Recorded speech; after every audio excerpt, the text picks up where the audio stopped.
As far as this week has been concerned, Joe, there have been a lot of big moments, and we'll start with Alex Rodriguez 3K.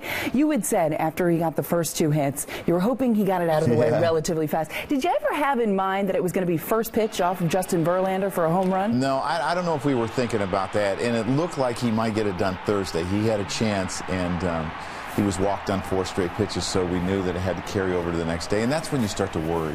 But he got it out of the way early, and Justin Verlander threw him a pitch and hit it in the right field bleachers. How relaxed does he look at the plate right now? Oh, he looks great. And, you know, sometimes when you're around, you know, whether it's 2,000 strikeouts or 200 wins or 500 home runs, it can really wear on a guy. But Alex has handled it great, just like he's handled the whole season.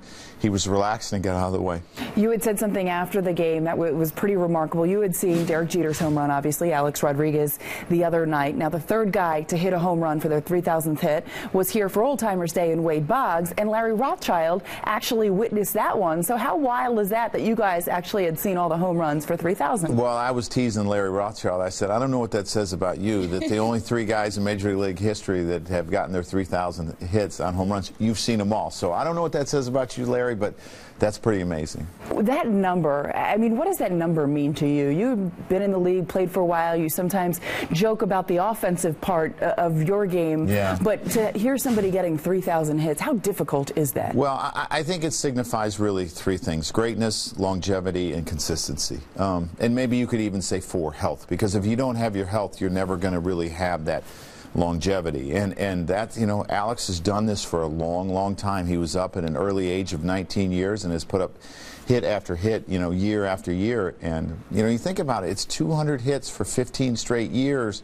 And that's if you never on the DL, because it's hard to get 200 hits in a year, especially for a guy that's hitting in the middle of the order, because he's going to be walked a lot. So it just says a lot of good things about a player. And you consider some of the time that he missed as well. Now, coming into this season, he had said that he had spent a lot of time in the cage trying to get his swing right. Do you notice a difference in his swing or his approach, maybe not always trying to go for the long ball, but trying to go up the middle more? Well, I think he understands what he has to do as a hitter and how he needs to be consistent. And his approach really has always been the middle of the field and to right center, and it's one of the reasons they went and got him, because this field played very well for him.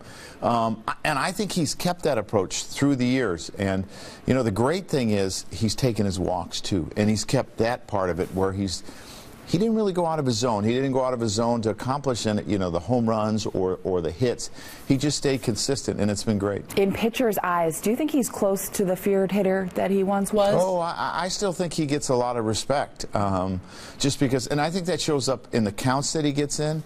And the amount of walks he has this year. And it was pretty crazy. Sometimes you think when you have a historical moment like that, there'll be a little bit of a letdown. No letdown the next day. 5 RBIs before the 5th inning. I'm sure you'll take that any day of the week. I'll take that every day of the week. I like our chances on a daily basis. But you're right. He had the first RBI, and then he had another one. Then he hit a big 3-run homer that blew the game open on Saturday night, which made it 8-0, I think, after 3 innings. And those are big. When you can get those, you know, pitcher can relax, and you don't have to use your starter so much.